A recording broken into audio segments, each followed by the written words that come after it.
Damascus, 1260.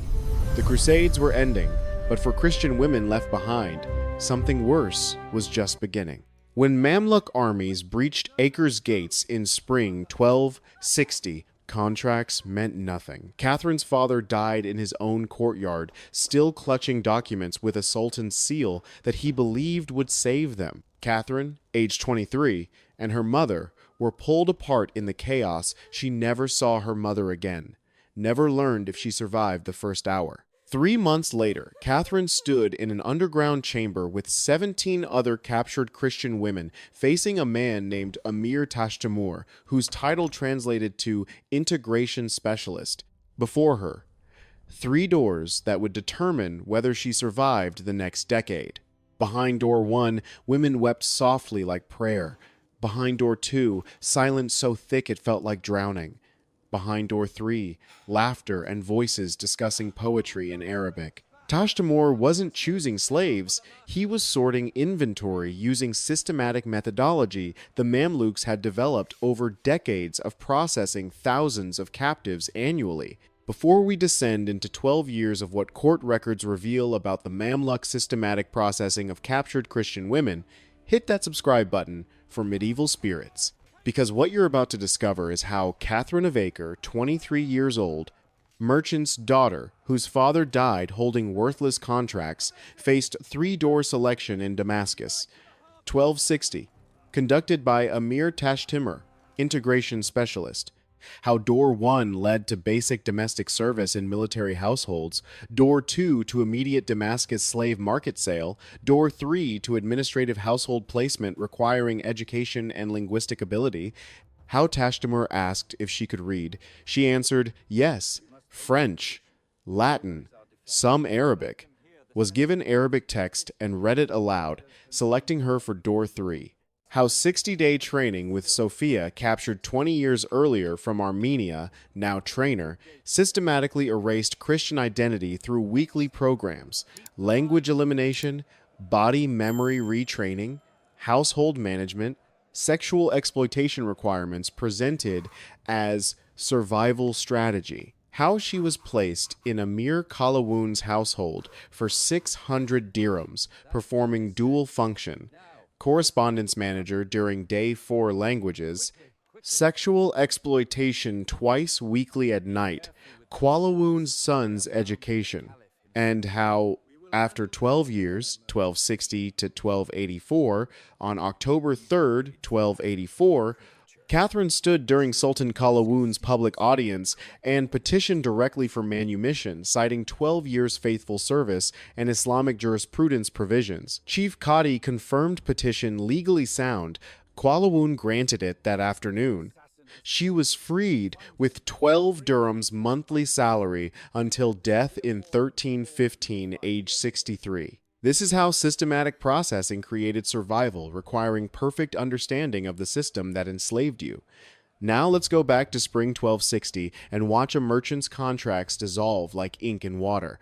6 hours before the doors, Catherine's father made a calculation that would kill him. He was a merchant, a good one, the kind who understood that survival in Acre, one of the last Crusader strongholds clinging to the coast, required relationships that crossed battle lines.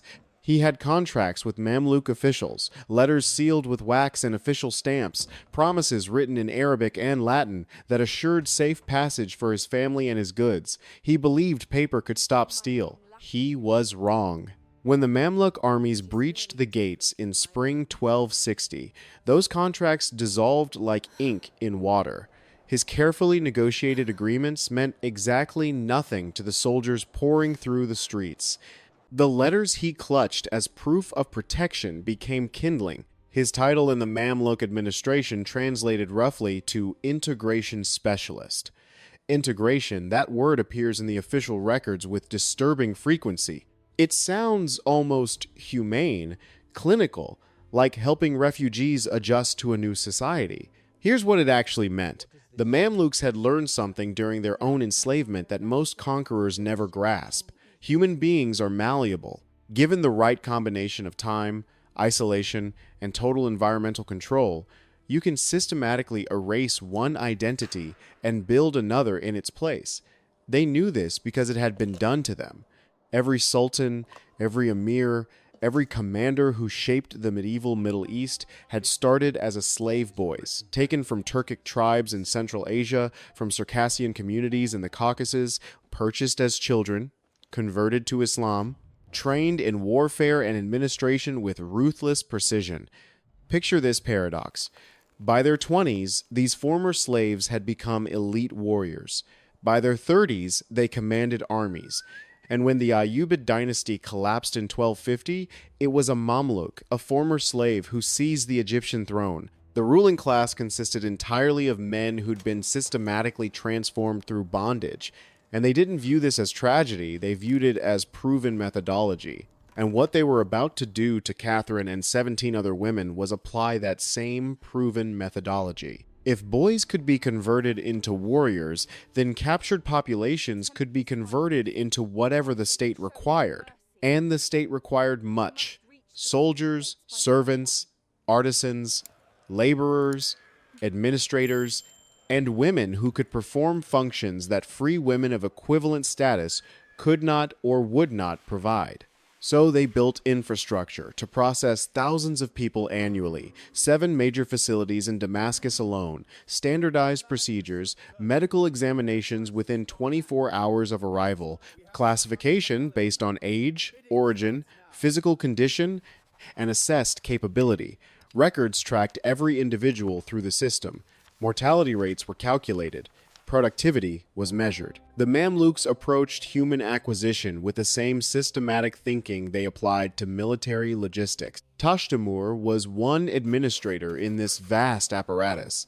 What he did next would determine everything about Catherine's life for the next 12 years. Tashtamur walked past Catherine without looking at her, stopping in front of a younger girl, maybe 16. Armenian features, terrified eyes. He spoke to her in Arabic. She didn't understand. He repeated himself in Armenian. Her face drained of color. She shook her head. He nodded to a guard. The girl was led toward the left door, door 1. It opened. Through it, Catherine glimpsed sunlight, a courtyard, dozens of women sitting in rows with heads bowed, while men in official robes examined them with the practiced efficiency of livestock merchants evaluating breeding stock. The door closed. Can you read? Catherine hesitated. In that moment of hesitation, she made a decision that would determine everything. She could lie, claim ignorance, hope that illiteracy might make her less valuable, might lead to assignment somewhere less terrible than whatever awaited educated captives. But something in Tashtamur's eyes suggested he already knew the answer. Her father had been a merchant. Merchants taught their children to read for contracts, correspondence, records. Lying would only demonstrate that she lacked judgment. Yes, she said. French and Latin? Some Arabic? You're probably wondering why admitting education would be safer than claiming ignorance. The answer reveals everything about the 3-door system, because door 1 led to basic domestic service where illiteracy was expected. Door 2 led to immediate market sale where education had no premium, but door 3 led somewhere that required skills making women valuable enough to preserve. And preservation meant survival. Tashtamur's expression didn't change, but something shifted in his posture. He gestured to a guard who brought a wooden tablet covered in wax.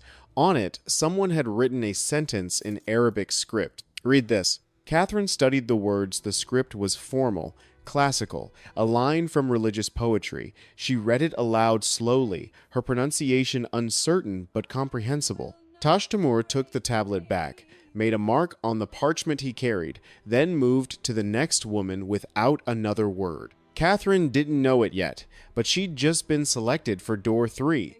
Not the left door, which led to the courtyard and eventual distribution to military households as basic domestic servants.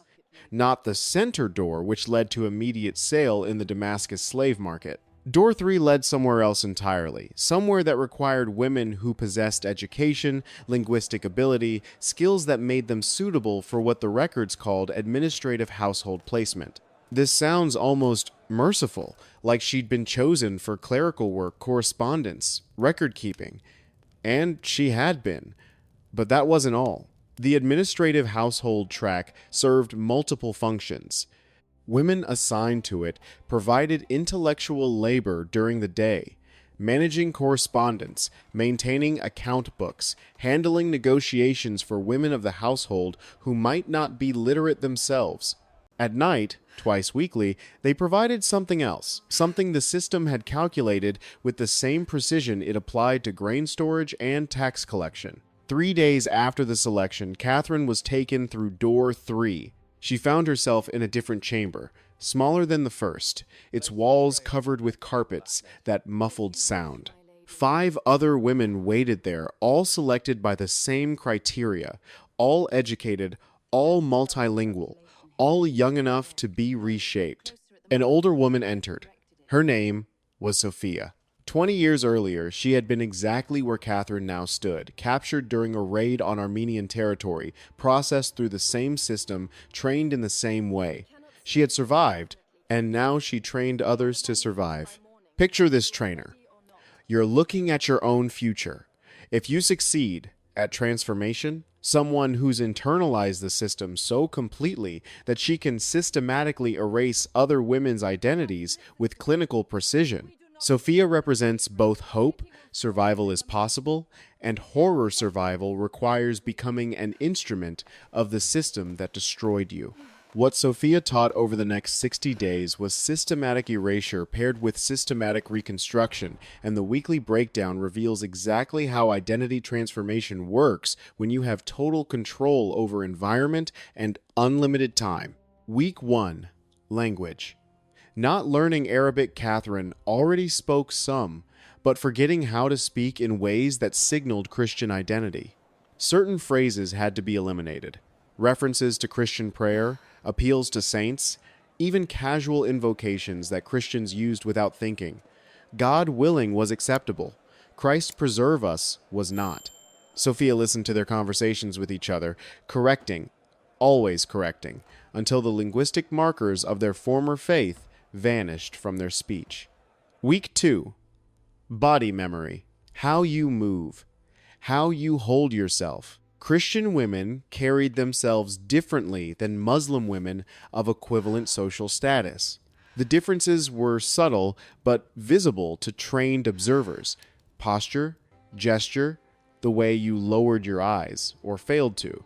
The transformation required rebuilding these physical habits from the foundation. They practiced for hours each day, walking, sitting, standing, responding to commands. The repetition was deliberate. The body needed to forget its previous patterns before new ones could take root. Week 3. Household management. Not cooking or cleaning tasks that lower status captives learned, but managing other servants, maintaining account books, handling correspondence for women of the household who might not be literate themselves. Catherine's ability to read and write became her primary function. She learned the specific formats used in Mamluk administrative documents, the proper forms of address, the hierarchies that governed every interaction. Week 4 brought the most difficult lessons, transformations that could not be practiced, only explained, prepared for.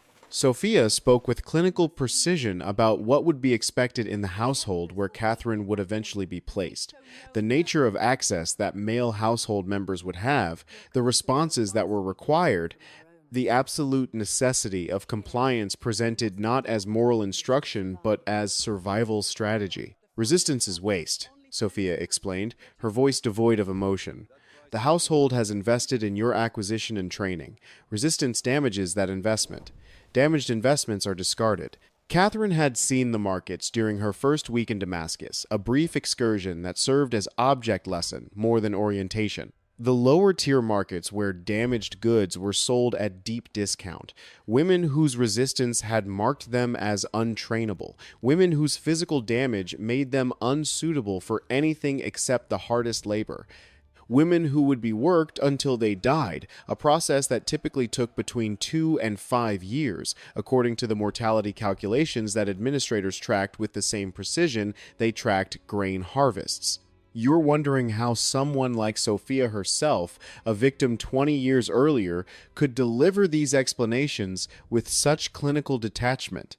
The answer is the most disturbing part.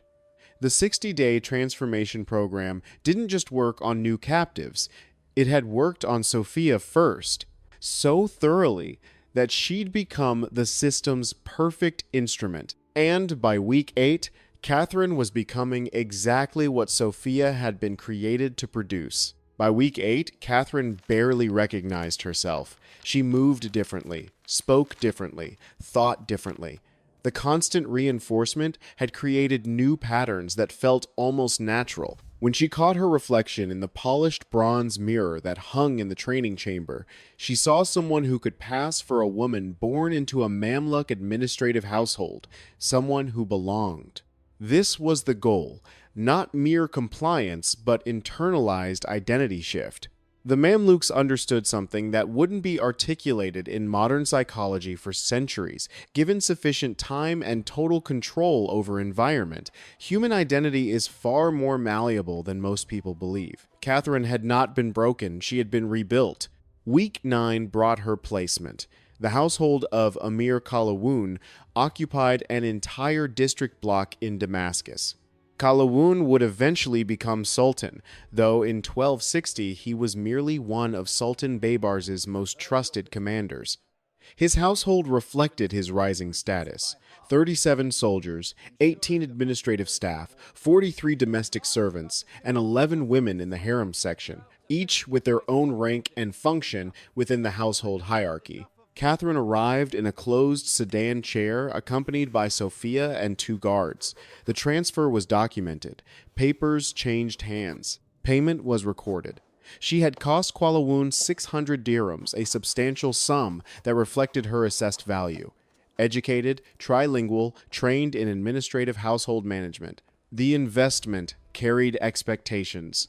Catherine's function was correspondence management. The women of prominent Mamluk households maintained extensive social networks through written communication, marriage negotiations, gift exchanges, political intelligence. All of this required someone who could write in multiple languages, who understood formal composition, who could be trusted with sensitive information. Catherine's training made her perfect for this role. For the first month, the work was exactly as described. She sat in a small room off the main harem courtyard, writing letters as dictated by Zara or the 2 other senior wives. The content was mundane invitations, thank you notes, inquiries about silk merchants.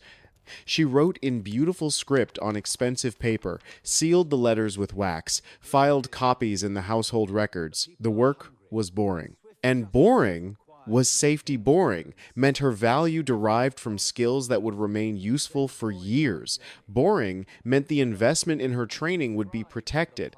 Picture this month. You're writing correspondence about silk merchants and marriage negotiations. Your calligraphy is admired. Your linguistic facility impresses senior wives. You're thinking maybe door 3 wasn't the worst option. Maybe administrative household placement really does mean primarily clerical work. This lasted until Kalawun's 3rd son turned 18. His father decided it was time to complete his education in all matters that a man of rank needed to understand. The system had a term for this. Young men of military households were expected to learn governance, warfare, and what was called household management. Household management included intimate knowledge that could not be acquired from wives of equivalent status. The solution was systematic: junior wives, specifically designated servants, women like Catherine. The practice was common enough that it generated no scandal. It was simply how things worked in households that could afford multiple women. Catherine learned she'd been selected for this function on a Thursday evening when Zara summoned her to the courtyard after the final prayer. Zara explained with the same clinical precision that Sophia had used. This was an honor. This reflected confidence in Catherine's training. This demonstrated that she had successfully integrated into the household. Resistance would indicate failed training and result in reassignment. Reassignment meant the lower markets. What followed over the next 3 years was systematic. Kalawun's son visited her quarters twice weekly on a fixed schedule. The encounters followed patterns that had been explained to her during training. She was expected to be compliant but not enthusiastic, responsive but not initiating, present but somehow absent. The emotional disconnection was the point. These were not relationships, they were educational procedures. Catherine developed the dissociation techniques that women in her position had developed for generations. The ability to observe herself from outside, to be present in body while sending her consciousness elsewhere. She perfected the art of performing required responses while thinking about letter composition, about Arabic grammar, about anything except what was actually happening in that small room twice each week. At night, twice weekly, she reported to the small room and performed the function for which she had also been acquired. The duality was the system working exactly as designed. Women who provided multiple forms of value simultaneously represented optimal return on investment. Catherine was correspondent, clerk, educational resource. Her literacy made her useful during daylight hours. Her controlled availability made her useful during designated evening hours. She was, from the household management perspective, a success story of the acquisition and training process. You're probably wondering how someone survives 12 years of this duality without breaking completely. The answer Catherine discovered was, don't count days, count external events instead.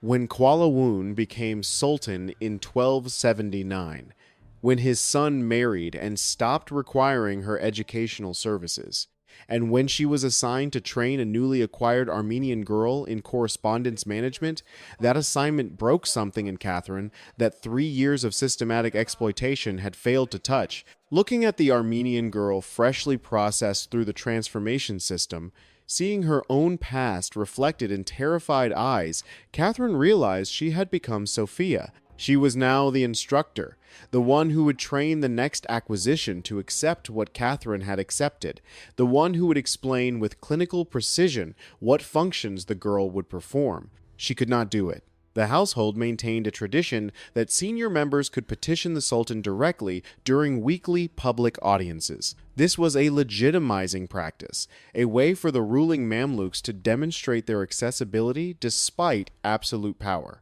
Most petitions were mundane. Tax disputes, inheritance claims, commercial disagreements. They were heard, decided, recorded. Catherine attended these audiences as part of her administrative duties, taking notes on petitions for the household records. She'd done this dozens of times. No one paid attention to her. She was furniture, another piece of the vast administrative apparatus that kept the Mamluk state functioning. Kalawun stared at her for a long moment. His face revealed nothing. Then he turned to his chief Qadi, the Islamic judge, who advised on legal matters. Is this petition legally formulated? The Qadi reviewed the precedents Catherine had cited, checked them against his own records. Finally, he nodded. The petition is sound. Manumission after faithful service is prescribed. The petitioner has documented her service. The household has benefited from her labor. The legal requirements are satisfied. Kuala could have refused anyway. Sultanic authority superseded legal niceties when necessary. But refusing would have implications. It would suggest that faithful service meant nothing, that the legal frameworks he claimed to uphold were empty formalities, that the Mamluk state, built on systematic transformation and earned advancement, did not actually reward merit. Picture this calculation. Kuala looking at a woman who'd served 12 years, who'd just demonstrated sophisticated understanding of Islamic law and political strategy, who'd chosen the one setting where refusal would cost him more than compliance. He granted the petition. Subscribe to Medieval Spirits and share this video so others understand how systematic processing transforms captured populations through controlled environment and survival incentives. Leave a comment telling me which historical period best demonstrates similar principles. Institutional dehumanization justified as administrative efficiency, dual exploitation maximizing return on investment, legal frameworks providing narrow paths to freedom, and survival requiring perfect understanding of the system enslaving you. Because here's the real lesson from Catherine's 12 years.